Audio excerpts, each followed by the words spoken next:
fatigue after small activities like showering, cooking, or shopping, sensitivity to light, noise, or crowded spaces, needing to sit down in queues or during events, flare-ups making it impossible to plan reliably, brain fog affecting memory loss and focus, digestion issues that limit what you can eat, difficulty with body temperature regulation, heat or cold intolerance, using mobility aids part-time, then being judged when you don't always need them, struggling to multitask, taking longer to process conversations or decisions, social anxiety, making group settings exhausting, depression, draining motivation for even basic tasks, trauma triggers limiting where you can go or what you can do, needing breaks mid-conversation or mid-meeting, cancelling plans last minute because of mental health shifts, leaving events early to conserve energy, missing friends or family celebrations because the environment isn't accessible, having to choose clothes for comfort rather than style, not being able to drink alcohol or eat certain foods at gatherings, struggling with household chores like laundry, cleaning, and cooking, relying on others for transportation when buses or trains aren't realistic, financial strain from medical costs and limited work capacity, needing flexible hours or remote work, being unable to do overtime or extra shifts, missing networking or in-person training opportunities, choosing lower paying roles because they're less demanding, stigma at work, colleagues assuming laziness or lack of commitment, having to mask symptoms to be accepted in the workplace, guilt from saying no or cancelling plans, pressure to look normal even when you're not okay, constantly having to explain or justify your condition, loneliness when friends or family drift away, internalized fear of judgment, not going after opportunities, productivity culture making rest feel like failure, cultural stereotypes, i.e. strong woman who look like me narrative, religious family expectations told to just pray harder instead of getting support. So these are the kinds of limitations that don't always look like limitations, now do they? People do not always think about them because they're invisible, they're subtle, and more often than not, they're hidden behind the mask that we wear constantly. However, they're just as real and shape how we live, how we work, and who we are.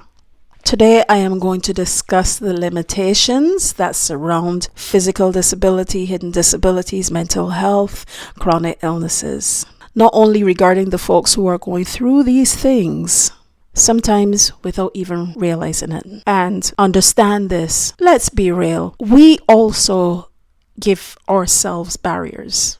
We're also going to be discussing how people around us often add to these barriers or even create these barriers in the first place for us. I am Xana Monique and I am the creator of LOC'D and Chronic, and this is the L&C Podcast. Let's get into it. This podcast is for educational and awareness purposes only. I'm sharing personal experiences and general information. It's not medical, legal, or professional advice. Always speak to a qualified professional for guidance on your own situation. I am not going to place limits on myself and my memory. I am going to look down sometimes at my iPad to get the notes that I need in order to present this all to you. So that's gonna happen. Listen, don't you realize though that we create limits for ourselves, or are you even willing to acknowledge that we create limits for ourselves? Because we do. I had a live event on TikTok up to this morning talking about that very thing, thinking about myself, to be honest, and how I would do that back in the day because I hated the fact that I had any chronic illnesses at all. And then after I got accustomed to the fact that I had some semblance of a chronic illness, and I say this because this was before I got all the diagnoses for everything, I started limiting myself because of the stigma out there, the shame, the guilt regarding chronic illnesses. And I would make myself do menial tasks, not because I couldn't do anything more, but because I thought I wasn't capable. And also, when you have people around you who are not willing to appreciate that it is hard enough having chronic illnesses and having to do things, and they create barriers, whether intentionally or not, You then take on those limitations and you feel like, oh yeah, they're right. It's true. I really am of no use. And I just, not that you cannot be bothered, because you are bothered, because you wish that you would do better. But it keeps being drilled into your mind and your psyche, your body even, that you cannot do better. We need to overcome that. You remember the mask that I have said from the very beginning that we have been wearing, but we need to take down, especially on this platform? Limitation is a mask. We hide behind what we have heard, what people have told us, what even we tell ourselves. And we need to support each other to get from behind that mask of limitation. Not saying that we can do any and everything. No, obviously, because then we can make ourselves sicker. But we can try to do tidbits, little pieces here and there to try to achieve at least some little thing so that we can climb a little step higher. And then when we realize, okay, we have tried, but we definitely can't do this thing, we can, do a bit of a, as I say in Barbados, a takatu, and go one side and try something else. We can do this. As long as there is hope, there is life. As long as there is life, there is hope. I want you to always remember that. Also, please remember the theme of this podcast and of this platform in general to begin with, that healing is not cool, calm, or complete. It isn't. So we are going to be trying to figure our way around our chronic illnesses, putting limitations in the way. And this is not only for ourselves. This is for those of us who out there doing the limiting as well. Putting limitations on those of us who got to deal with all these things in the first place does not help the healing. Right. There are stigmas out there that class us as lazy, unwilling to do anything. We're not ambitious. Even on the flip side, that we exaggerate too much if we have anxiety and we panic, or that we're just plain weak. Even though these particular things can be seen generally in life, you find that the ones that you feel say at work really hit you, because you know in the back of your mind that you have to do what you have to do in order to take care of yourself, but you can only do so much. You're trying to not limit yourself, but then you can have the limitations being told to you, not directly, but can be told to you via stipulations and rules, via processes, different things that everyone should be doing that you cannot do not quite as well, but like everyone else. The way how people may talk or not talk to you. It's almost as if work, and also their like healthcare systems as well, even benefits, are built for the healthy. So then, yeah, limitation, you feel as if, oh, what's the use? I'm trying, but I am pushing hard, I'm being ambitious here. Just because I can't do it like everybody else doesn't mean that I'm not being ambitious. But even in that, and then getting the feedback or the backlash or nothing at all, then creates another barrier, doesn't it? Do you feel like this? Do you tend to feel as if no matter how hard you strive to do things, you feel the barrier? You feel as if you are not good enough to do whatever it is that is set on you to do? Do you find that it influences you to then not want to move forward and do anything else? Do you find that you're constantly trying to prove that you're fine enough to do things, that your illnesses, you can control them, even though you really can't, but you can control them, and that you can do every blessed thing, even more so than folks who are actually completely able? Do you find yourself doing that? I can tell you this for a fact, that this is my struggle. I find that For instance, if I have to take leave because of my illnesses, I feel such terrible guilt. I feel as if I'm wrong for being unwell. At the very beginning, obviously, I'm struggling. I can't get out of bed, or I'm in terrible pain or whatever, and I can't go in, and therefore I have to go on leave.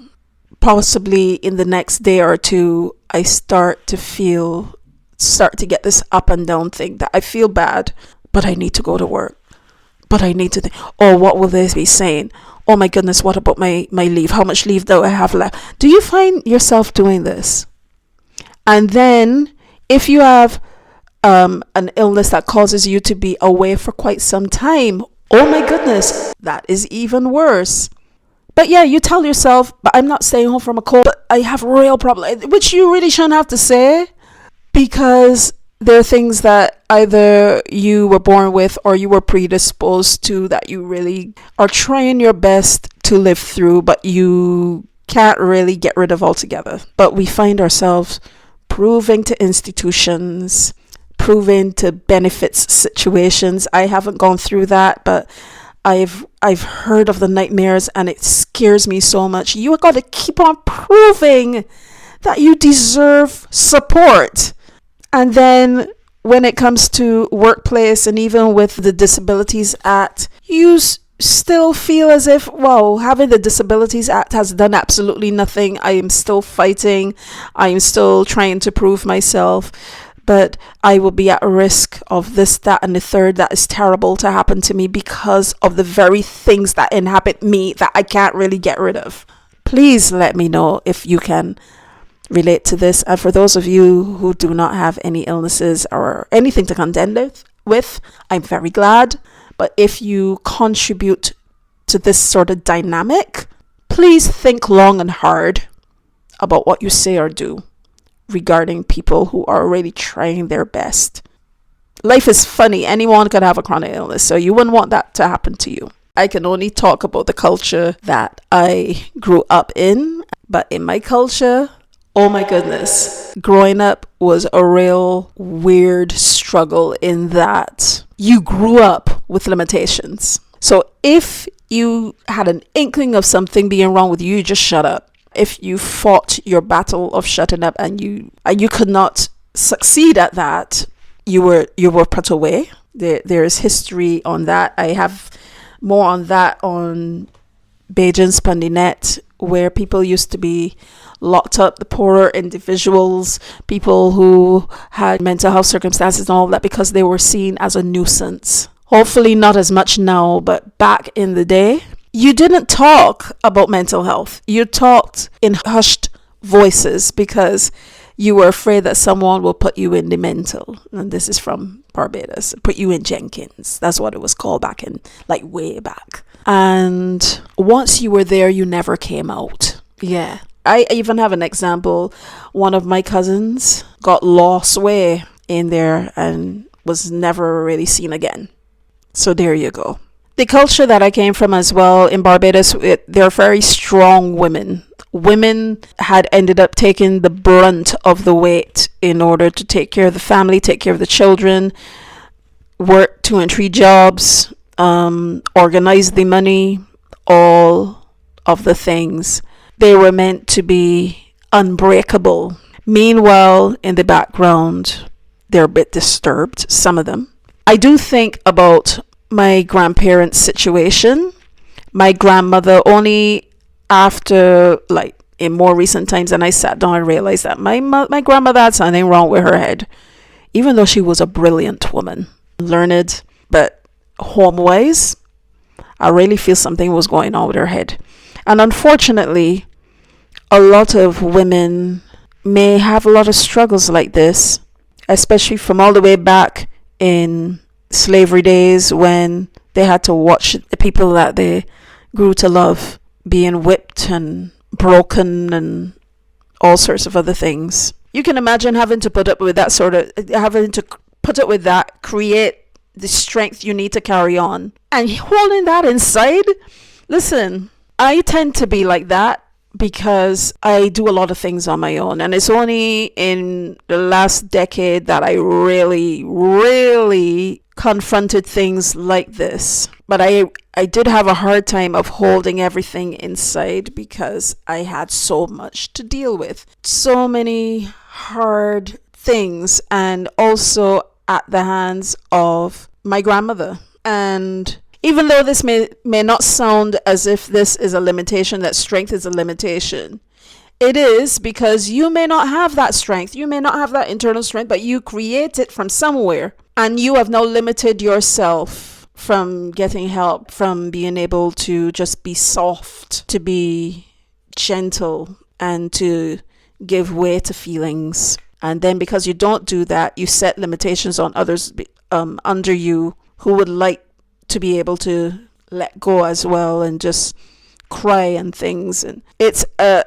catastrophic event that spans generations, one that we need to change. Please let me know in your culture if you've undergone scenarios such as these.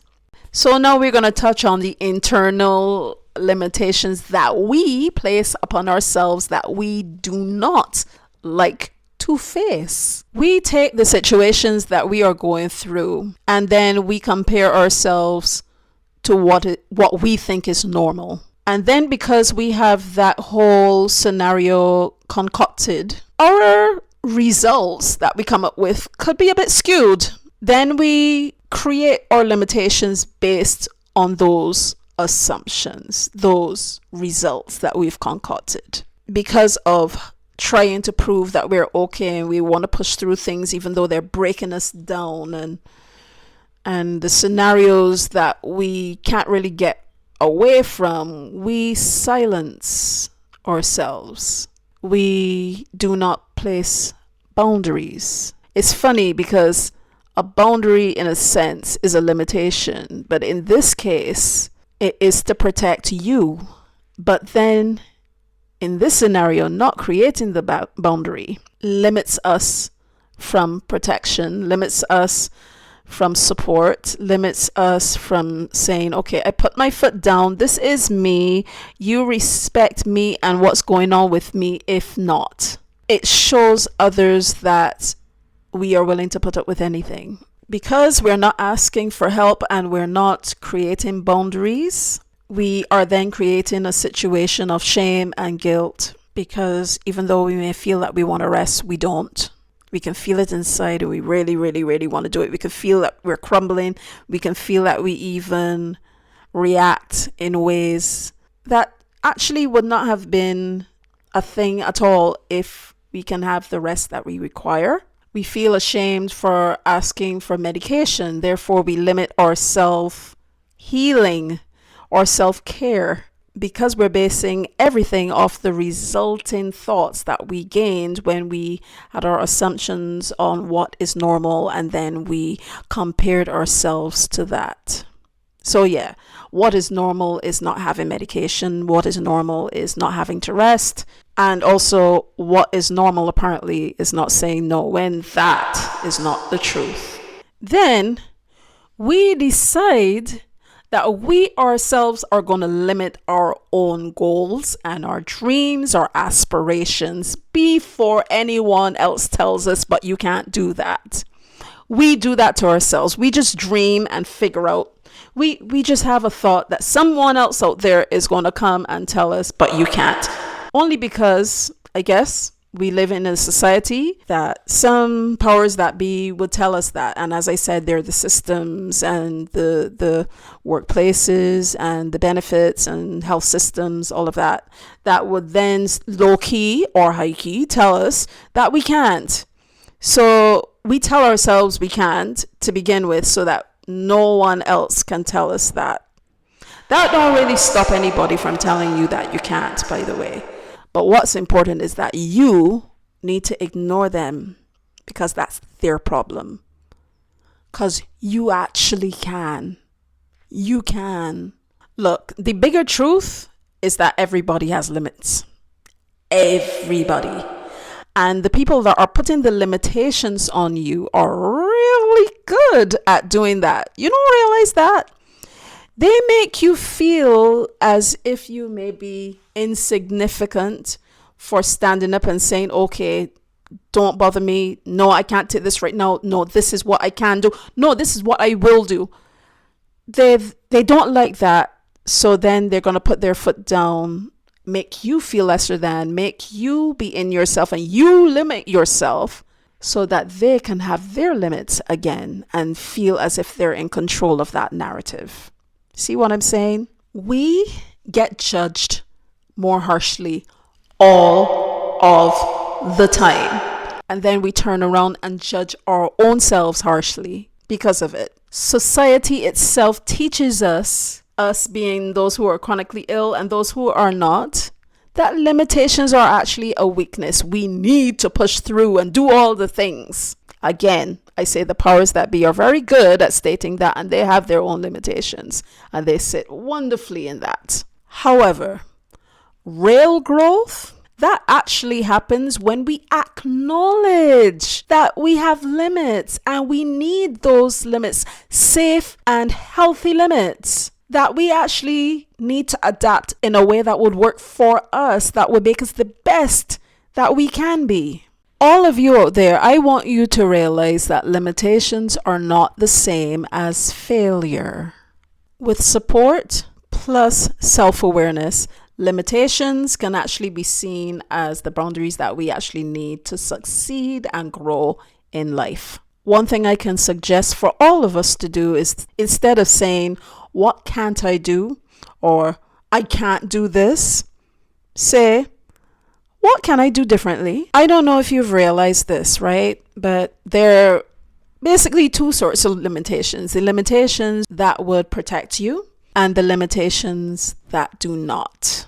I really hope that in this talk that you've realized what would actually protect you and help your wellness, as opposed to limitations that are put on you or those that are created in your mind because of the society that we live in. Your limitations have to come from you based off your truth and not something that may be concocted because of what you may think normal is. If you live with chronic illness and mental health situations, I want you to stop punishing yourself for the limits that you did not choose. If you do not have chronic illnesses and mental health circumstances, etc., check yourself, check your advice, and all the assumptions that in your head, check them too. Because all they are doing is adding and creating more barriers. I want everyone to acknowledge that human worth is not based off productivity. Goodness knows, we got things really skewed in the world that we live in. Human worth is not based off productivity. It is not everything.